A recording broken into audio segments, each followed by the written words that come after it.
Hello friends, எல்லாரும் எப்படி இருக்கீங்க? நான் உங்கள் விஜி. இன்றைக்கி உங்களுக்கு மெதுவான சாஃப்டான ஒரு லேயர் சப்பாத்தி, அப்புறமா ஃபுல்கா செய்கிறது நிறைய பேருக்கு ஒரு கஷ்டமான விஷயம்.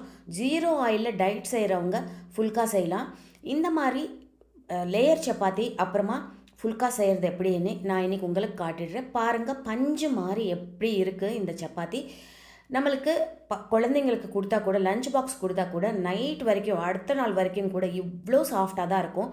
இதுக்கு சில டிப்ஸ் நம்ம ஃபாலோ பண்ணணும். பாருங்கள், எவ்வளோ லேயராக கரெக்டாக நம்மளுக்கு அழகாக வந்திருக்கு.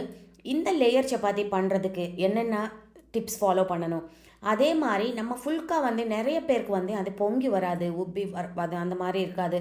அப்புறமா டயட் செய்கிறவங்க, இந்த மாதிரி செய்கிறவங்க என்ன பண்ணுவாங்கன்னா ஃபுல்கா சாப்பிடுவாங்க. இதுக்கு நம்ம கஷ்டப்பட வேண்டிய வேலையே இல்லைங்க. எப்படி ஈஸியாக இந்த மாதிரி சாஃப்டான ஃபுல்கா செய்கிறதுன்னு நான் இன்றைக்கி உங்களுக்கு காட்டிட்டுருவாங்க. பாருங்கள், நல்லா பூரி மாதிரி நல்லா பொங்கி வந்துடும். இந்த மாதிரி ஃபுல்காவும் லேயர் சப்பாத்தியும் செய்கிறது எப்படின்னு நான் காட்டுறேன்.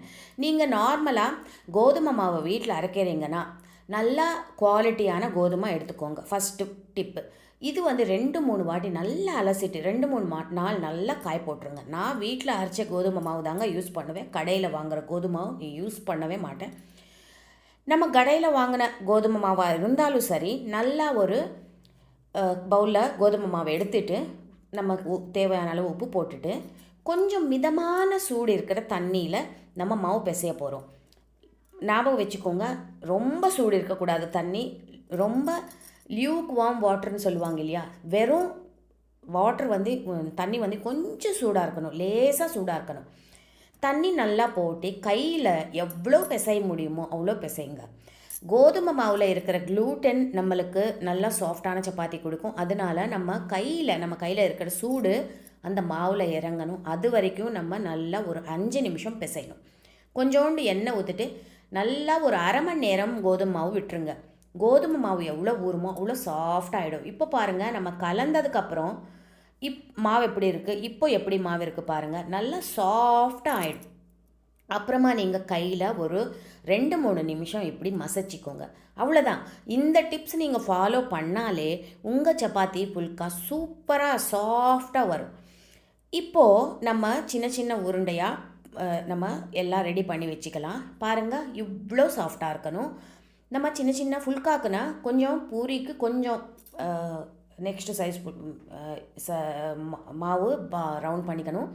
சப்பாத்திக்குன்னா கொஞ்சம் பெரிய உருண்டை எடுத்துக்கோங்க. இந்த மாதிரி நம்ம மாவெல்லாம் நல்லா உருண்டை பண்ணி ரெடி பண்ணி வச்சுக்கலாம். இப்போது நம்ம ஃபுல்கா எப்படி பெரட்டலான்னு பார்க்கலாம் வாங்க. நம்ம சின்ன சைஸு இது பண்ணுறோம் இல்லையா, இதுக்கு நம்ம பூரி எப்படி பண்ணுவோம் அந்த மாதிரியே நம்ம இந்த மாதிரி பெரட்டணும்.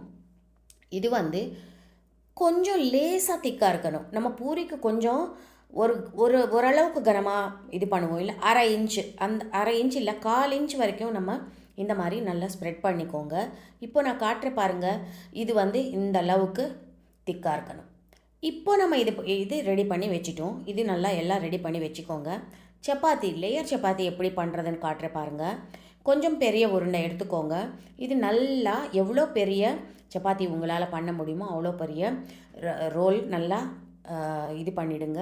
இப்போ நம்ம இதில் ஒரு அரை ஸ்பூன் நெய் இல்லைன்னா எண்ணெய் போட்டுட்டு நல்லா இப்படி ஸ்ப்ரெட் பண்ணிக்கோங்க. அப்புறமா இது ஒரு பக்கம் இந்த மாதிரி மடிச்சிக்கோங்க. மடிச்சினதுக்கப்புறம் இதுக்கு திருப்பி அந்த எண்ணெய் கையில் இருக்கும் இல்லையா, அது இன்னொரு வாட்டி தடவிடுங்க. அப்புறமா இது ட்ரையாங்கிள் மாதிரி இப்படி மடிச்சிக்கோங்க. அவ்வளோதான். இந்த சப்பாத்தி நம்ம எவ்வளோ மெலிசாக முடியுமோ அவ்வளோ மெலிசாக பெரட்டிக்கலாம். நம்ம இது லேயர் சப்பாத்தினால கனமாக பெரட்டணும் இல்லை, நம்ம நல்லா இந்த மாதிரி இது பண்ணிவிட்டு மெலிசாக பெரட்டிட்டா கூட லேயர் சப்பாத்தி அவ்வளோ சூப்பராக வரும். நீங்கள் இந்த மாதிரி நல்லா ஒரு மெலிசாவே நல்லா புல்கா எப்படி இது பண்ணோம் அதே மாதிரி நீங்கள் சப்பாத்தி கூட நல்லா இது பண்ணிவிட்டு ரெடி பண்ணி வச்சுக்கோங்க. இப்போ பாருங்கள், இந்த சப்பாத்தியும் ட்ரையாங்கிள் சப்பாத்தியும் ரெடி ஆகிடுச்சு. நம்ம லேயர் சப்பாத்திக்கு எப்போவுமே நம்ம ஸ்கொயராக கூட மடிச்சிக்கலாம், அதுவும் பண்ணலாம், இந்த மாதிரி பண்ணலாம். புல்காக்கு நான் சொல்கிற டிப்ஸ் பாருங்கள். ஃபஸ்ட்டு வெறும் கடாயில் ஃபுல்கா 2 பக்கமும் நல்லா பெரட்டி நீங்கள் ஃப்ரை பண்ணிக்கணும்.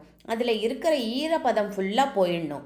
நீங்கள் கொஞ்சம் லைட்டாக டாட்டாக அங்கங்கே தெரியும் இல்லையா, நம்மளுக்கு அந்த ப்ரௌன் கலர் வரும் இல்லையா, அது வரைக்கும் நீங்கள் 2 பக்கம் பெரட்டி பெரட்டி நீங்கள் திருப்பி விட்டு நீங்கள் ஃப்ரை பண்ணிக்கணும். புல்காக்கு மெயின் டிப்பு இது தான். நீங்கள் இந்த மாதிரி பாருங்கள், சின்ன சின்ன இது வந்திருக்குல்ல, இப்போ டைரெக்டாக ஸ்டவ் மேலே இப்படி வச்சுடுங்க.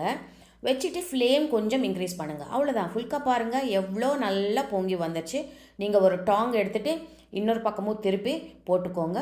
போட்டுட்டு புல்கா ரெடி ஆகிடும், எடுத்து வச்சுக்கோங்க. அவ்வளோதான் புல்கா. இவ்வளோ ஈஸியாக பண்ணிடலாம். இப்போ நம்ம சப்பாத்தி பண்ணியிருக்கோம் இல்லையா, அதுவும் ஃப்ரை பண்ணி பார்த்துடலாம். நீங்கள் ஃபஸ்ட்டு வந்து எண்ணெய் போடக்கூடாது. 2 பக்கமும் நல்லா நல்லா திருப்பி விட்டு ஒரு 2 நிமிஷம் நல்லா அந்த கலர் வர வரைக்கும் நீங்கள் ஃப்ரை பண்ணிக்கணும். எல்லோரும் பண்ணுற இது என்னென்னா, ஃபஸ்ட்டே எண்ணெய் ஊற்றிடுவாங்க. அந்த மாதிரி பண்ணவே கூடாது.